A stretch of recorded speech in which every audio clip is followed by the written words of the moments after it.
Assalamualaikum warahmatullahi wabarakatuh. Waalaikumsalam Waalaikumsalam warahmatullahi wabarakatuh. Kami di sini akan mempresentasikan hasil kerja kelompok kami. Sebelumnya saya akan memperkenalkan anggota kelompok kami. Slide selanjutnya Mbak Risti.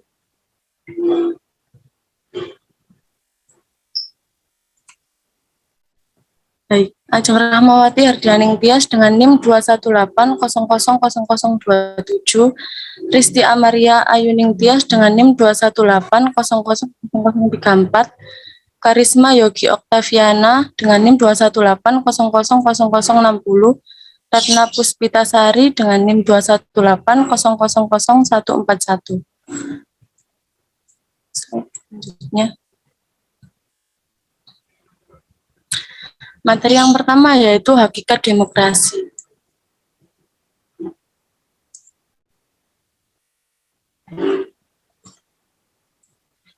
Demokrasi adalah sebuah sistem atau tatanan pemerintah yang dianut oleh suatu negara tertentu.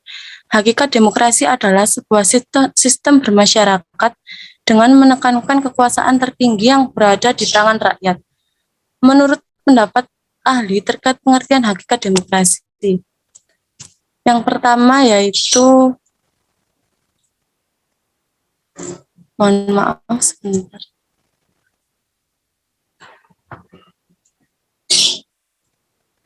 Pendapat yang pertama yaitu menurut Joseph A. Schumpeter, demokrasi adalah sebuah perencanaan institusional guna mencapai suatu keputusan politik di mana setiap individu memiliki kekuasaan untuk memutuskan cara perjuangan yang kompetitif. Yang kedua yaitu Sidney Hook. Demokrasi adalah sebuah bentuk pemerintahan di mana keputusan penting pemerintah baik secara langsung maupun tidak langsung didasarkan pada suatu kesepakatan mayoritas yang tercipta dari suara rakyat. Yang ketiga, menurut Terrell Carr dan Philip C. Schumpeter, demokrasi merupakan suatu sistem pemerintahan di mana pihak pemerintah akan diberikan tanggung jawab atas segala tindakan mereka di wilayah publik. Yang keempat, menurut Henry B. Mayo, demokrasi adalah suatu sistem yang menunjukkan kebijakan umum ditentukan berdasarkan keputusan mayoritas yang diselenggarakan dengan melakukan pemilihan secara selektif, diawasi dan dilakukan oleh rakyat dengan landasan persamaan pandangan atau politik tanpa ada paksaan dari pihak lain.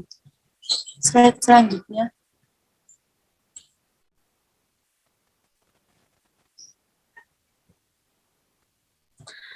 Klasifikasi demokrasi menurut sudut pandang tertentu. Yang pertama, berdasarkan titik berat perhatiannya, yaitu demokrasi formal.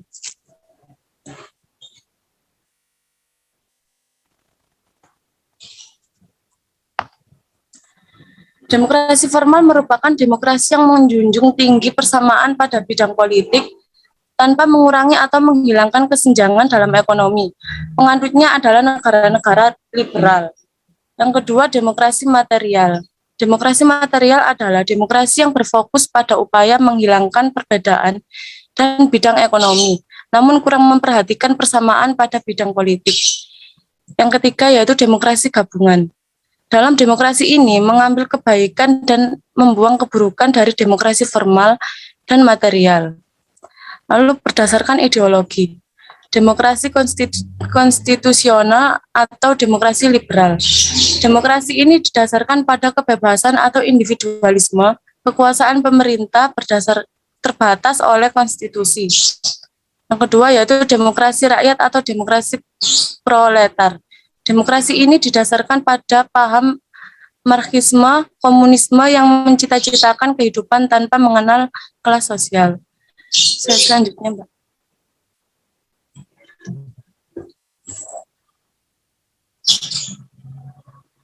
Yang ketiga yaitu berdasarkan proses penyaluran kehendak rakyat. Demokrasi langsung. Demokrasi ini mengikutsertakan setiap warga negara dalam permusyawaratan demi menentukan kebijakan umum negara atau undang-undang secara langsung. Yang kedua yaitu demokrasi tidak langsung. Demokrasi ini menganut menganut paham sistem perwakilan demokrasi, perwakilan biasanya dilaksanakan melalui pemilihan umum. Baik, untuk materi selanjutnya akan disampaikan oleh Mbak Prisma, silahkan. Pilar-pilar demokrasi Pancasila. Pilar-pilar demokrasi Pancasila ada 10. 1. Demokrasi berdasarkan ketuhanan yang Maha Esa. Demokrasi berdasarkan ketuhanan yang Maha Esa berarti seluk-beluk sistem serta perilaku dalam menyelenggarakan kenegaraan Republik Indonesia harus taat asas, konsisten atau sesuai nilai-nilai dan kaidah-kaidah dasar ketuhanan yang Maha Esa. 2. Demokrasi dengan kecerdasan. Penyelenggaraan demokrasi tersebut justru lebih menuntut kecerdasan rohaniah, kecerdasan akliyah, kecerdasan rasional, dan kecerdasan emosional. Yang ketiga, demokrasi yang berkedaulatan rakyat. Demokrasi atau kekuasaan tertinggi ada di tangan rakyat. Secara prinsip, rakyatlah yang memiliki atau memegang kedaulatan itu. 4. Demokrasi dengan rule of law. Demokrasi ini, rule of law mempunyai 4 makna penting. 1. Kekuasaan negara Republik Indonesia harus mengandung, melindungi, serta mengembangkan kebenaran hukum. 2. Kekuasaan negara memberikan keadilan hukum, bukan demokrasi yang terbatas pada keadilan formal dan pura-pura. 3. Kekuasaan negara menjamin kepastian hukum, bukan demokrasi yang membiarkan kesemrawutan atau anarki. 4. Kekuasaan negara mengembangkan manfaat atau kepentingan hukum seperti kedamaian dan pembangunan, bukan demokrasi yang justru mempopulerkan fitnah dan hujatan. Selanjutnya, demokrasi dengan pembagian kekuasaan negara. Demokrasi ini bukan saja mengakui kekuasaan negara Republik Indonesia yang tidak terbatas secara hukum, melainkan juga demokrasi itu dikuatkan dengan pembagian kekuasaan negara dan diserahkan kepada badan-badan negara yang bertanggung jawab. 6. Demokrasi dengan hak asasi manusia. Demokrasi ini mengakui hak asasi manusia yang tujuannya bukan hanya menghormati hak tersebut, akan tetapi lebih untuk meningkatkan martabat dan derajat manusia seutuhnya. 7. Demokrasi dengan pengadilan yang merdeka. Demokrasi ini menghendaki diberlakukannya sistem pengadilan yang merdeka, serta memberi peluang seluas-luasnya kepada semua pihak yang berkepentingan untuk mencari dan menemukan hukum yang seadil-adilnya. 8. Demokrasi dengan otonomi daerah. Dengan adanya peraturan pemerintah, daerah-daerah otonom itu dibangun dan disiapkan untuk bisa mengatur dan menyelenggarakan urusan-urusan pemerintah sebagai urusan rumah tangganya sendiri yang diserahkan oleh pemerintah pusat. 9. Demokrasi yang kemakmuran. Demokrasi dengan kemakmuran bertujuan membangun negara yang makmur, yang mencakup semua aspek entah hak dan kewajiban, kedaulatan rakyat, pembagian kekuasaan. Yang terakhir, demokrasi yang berkeadilan sosial. Demokrasi ini menggariskan keadilan sosial dari berbagai kelompok, golongan, dan lapisan masyarakat.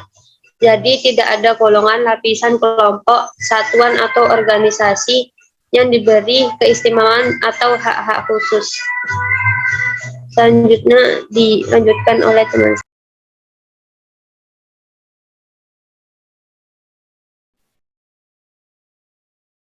Yang ketiga, demokrasi Pancasila.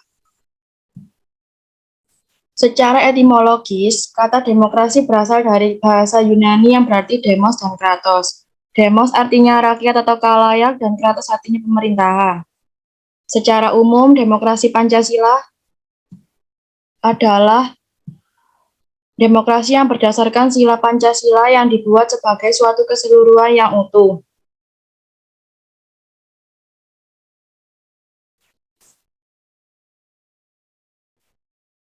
Dalam demokrasi tersebut, musyawarah untuk mufakat sangat diharapkan. Demokrasi Pancasila juga bisa diartikan sebagai demokrasi permusyawaratan yang dijiwai oleh sila keempat Pancasila, yaitu kerakyatan yang dipimpin oleh hikmat kebijaksanaan dalam permusyawaratan perwakilan. Prinsip demokrasi Pancasila. 1. Persamaan bagi seluruh rakyat Indonesia. Artinya, hak dan kewajiban yang dimiliki oleh rakyat Indonesia harus sama dan sejajar. 2. Keseimbangan antara hak dan kewajiban. Dalam demokrasi Pancasila, prinsip keseimbangan antara hak dan kewajiban memberikan pengertian bahwa hak yang diterima warga negara harus diseimbangkan dengan kewajiban yang harus ditunaikan. 3. Pelaksanaan kebebasan yang bertanggung jawab secara moral kepada Tuhan Yang Maha Esa, diri sendiri, dan orang lain. Demokrasi Pancasila memberikan kebebasan kepada setiap individu, namun dengan batasan yang bertanggung jawab. Keempat, mewujudkan rasa keadilan sosial. Demokrasi memiliki tujuan dalam mewujudkan rasa keadilan sosial untuk semua warganya. Sementara keadilan sosial melingkupi sila dalam Pancasila, terutama sila kelima. Dan yang terakhir, pengambilan keputusan dengan musyawarah. Landasan gotong royong dan kebersamaan merupakan dasar dari pengambilan keputusan dengan bermusyawarah. Dalam keputusan ini, mengilhami rasa keadilan bagi semua, di mana tidak hanya mementingkan kaum mayoritas saja. Ciri-ciri dari demokrasi Pancasila. 1. Sistem pemerintahan yang dilaksanakan sesuai dengan Undang-Undang Dasar 1945 sebagai konstitusi negara. 2. Terdapat pemilihan umum secara konsisten dan seimbang. 3. Semua warga negara mempunyai hak asasi manusia yang dihormati secara hukum. Asas-asas demokrasi Pancasila. Asas merupakan prinsip dasar yang menjadi acuan dalam mengambil suatu keputusan penting. Yang pertama adalah asas kerakyatan. Asas kerakyatan merupakan asas kesadaran untuk cinta kepada rakyat serta memiliki jiwa kerakyatan, baik nasib maupun cita-cita. Yang kedua, asas musyawarah. Asas musyawarah adalah asas yang memperhatikan aspirasi dan kehendak seluruh rakyat melalui forum permusyawaratan. Dan yang terakhir, asas penjaminan hak asasi manusia. Demokrasi Pancasila sangat menjunjung tinggi hak asasi manusia. Setiap warga negara dijamin semua hak asasi manusianya dan tidak dibeda-bedakan atas status sosialnya. Dan yang terakhir, tujuan dari demokrasi. Pertama, semua tatanan pemerintahan di Indonesia berjalan sesuai dengan falsafah negara. Kedua, menjamin pemerintahan Indonesia bertanggung jawab sepenuhnya terhadap tugasnya kepada rakyat. Yang ketiga, sistem konstitusional di negara ini bisa dipenuhi dan dilaksanakan sebagai mestinya. Yang keempat, membuat semua warga negara Indonesia turut berpartisipasi dalam kehidupan negara dan mau melaksanakan pemilu dengan menggunakan hak suaranya. Materi selanjutnya akan disampaikan kepada rekan saya, Mbak Ratna. Selanjutnya yang keempat adalah hak asasi manusia, hakikat hak asasi manusia dan pelaksanaannya. Hak asasi manusia adalah seperangkat hak yang melekat pada hakikat dan keberadaan manusia sebagai makhluk Tuhan Yang Maha Esa dan merupakan anugerahnya yang wajib dihormati, dijunjung tinggi dan dilindungi oleh negara, hukum, pemerintah, dan setiap orang demi kehormatan serta perlindungan harkat dan martabat manusia. Ciri pokok hakikat hak asasi manusia. Yang pertama, hak asasi manusia tidak perlu diberikan, dibeli, apalagi diwariskan. Artinya, hak asasi manusia adalah bagian dari manusia secara otomatis. Yang kedua, hak asasi manusia diberikan kepada semua orang tanpa terkecuali. Artinya, hak asasi manusia berlaku untuk semua orang tanpa memandang jenis kelamin, ras, agama, etnis, pandangan politik, atau asal-usul sosial dan bangsa. Yang ketiga, hak asasi manusia tidak boleh dilanggar. Artinya tidak seorang pun mempunyai hak untuk membatasi atau melanggar hak orang lain. Selanjutnya, perkembangan pemikiran hak asasi manusia di Indonesia dalam perundang-undangan nasional. Negara Indonesia memiliki perkembangan pemikiran hak asasi manusia. Pemikiran hak asasi manusia periode sebelum kemerdekaan yang paling menonjol pada Indische Partij adalah hak untuk mendapatkan kemerdekaan serta mendapatkan perlakuan yang sama, hak kemerdekaan.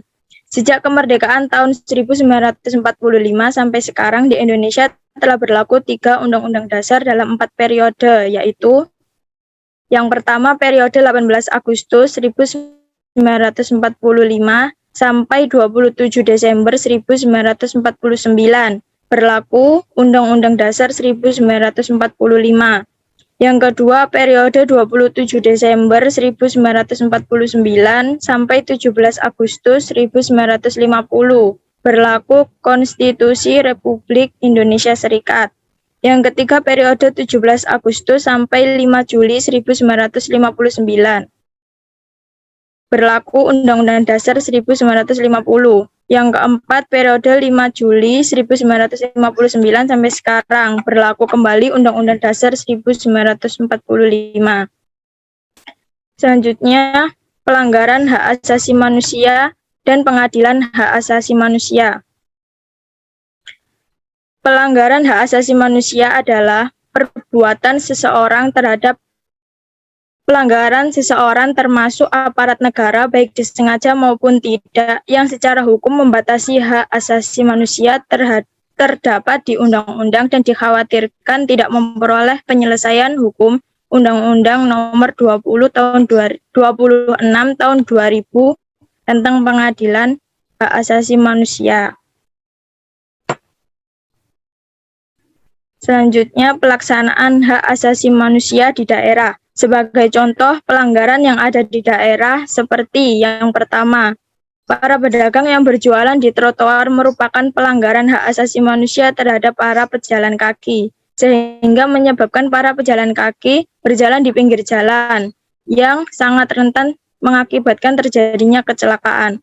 Para pedagang tradisional yang berdagang di pinggir jalan merupakan pelanggaran hak asasi manusia ringan terhadap pengguna jalan, sehingga pengguna jalan tidak bisa menikmati arus kendaraan dengan tertib dan lancar.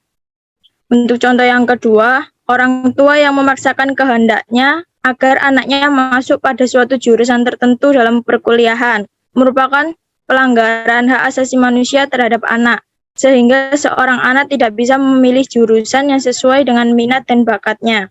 Dan masih banyak lagi pelanggaran hak asasi manusia yang ada di setiap daerah. Terima kasih.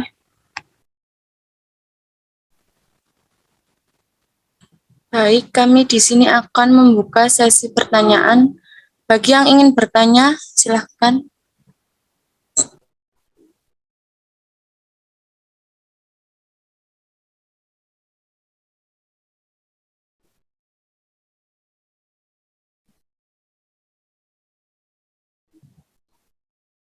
Saya izin bertanya. Ya, silakan, Mbak.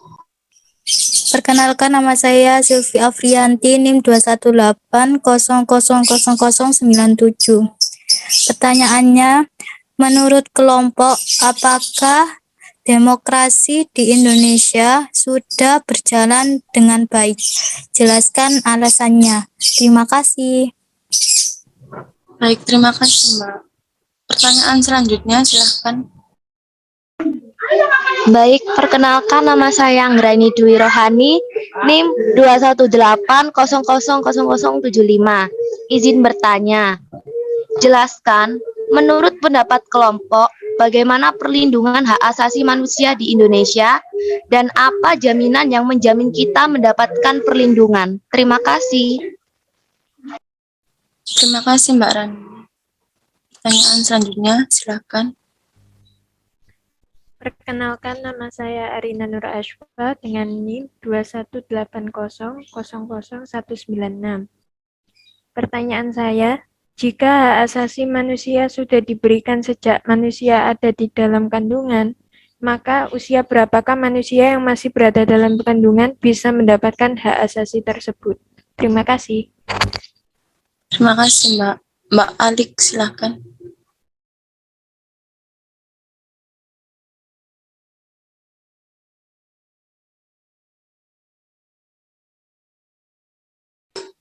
Mbak Alik, silakan.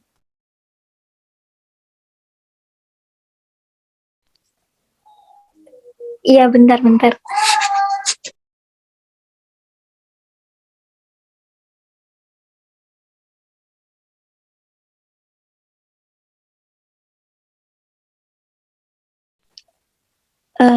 Apa kelebihan dan kekurangan dari demokrasi formal?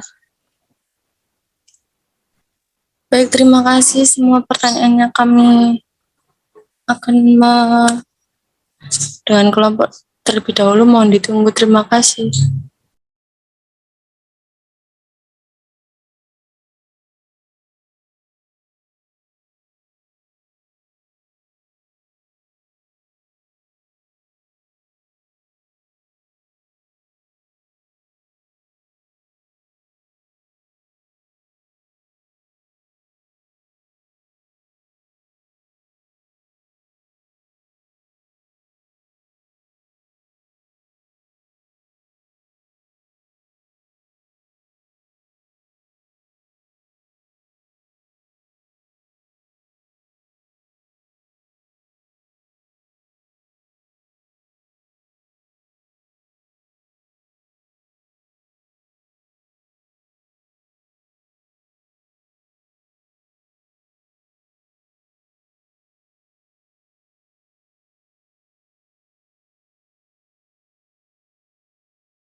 Baik, di sini saya akan menjawab pertanyaan dari Alik Nadiro.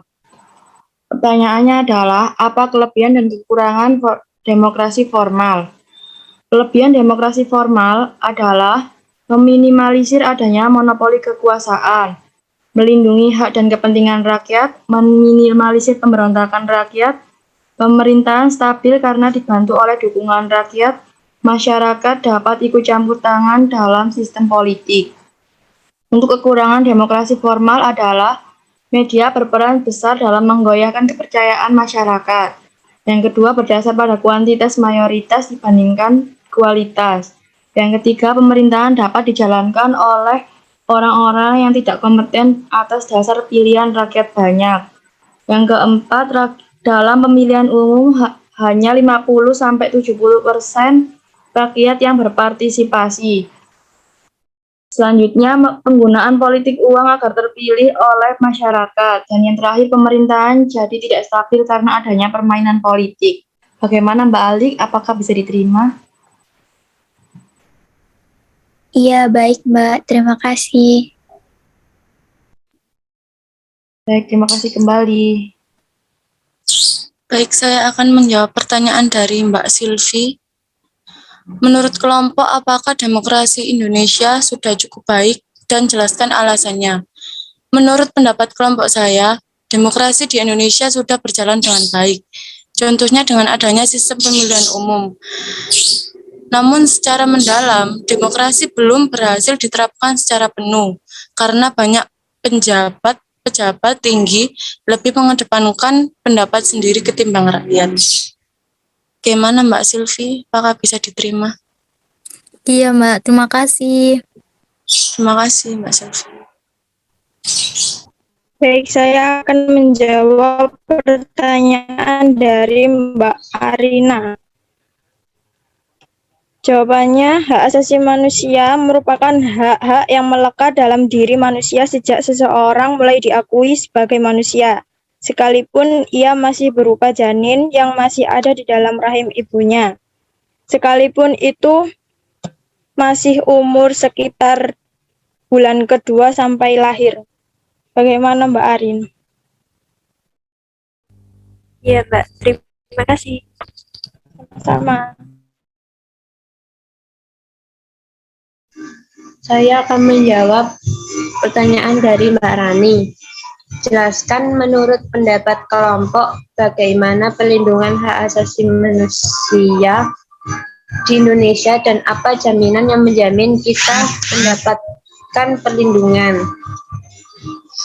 Jawabannya, sebagai negara hukum Indonesia menjamin perlindungan HAM sangat baik.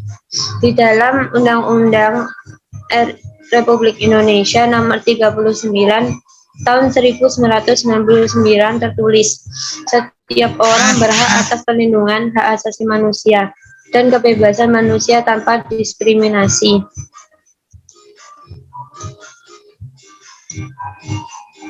Ya, gimana Mbak Rani? Baik, terima kasih.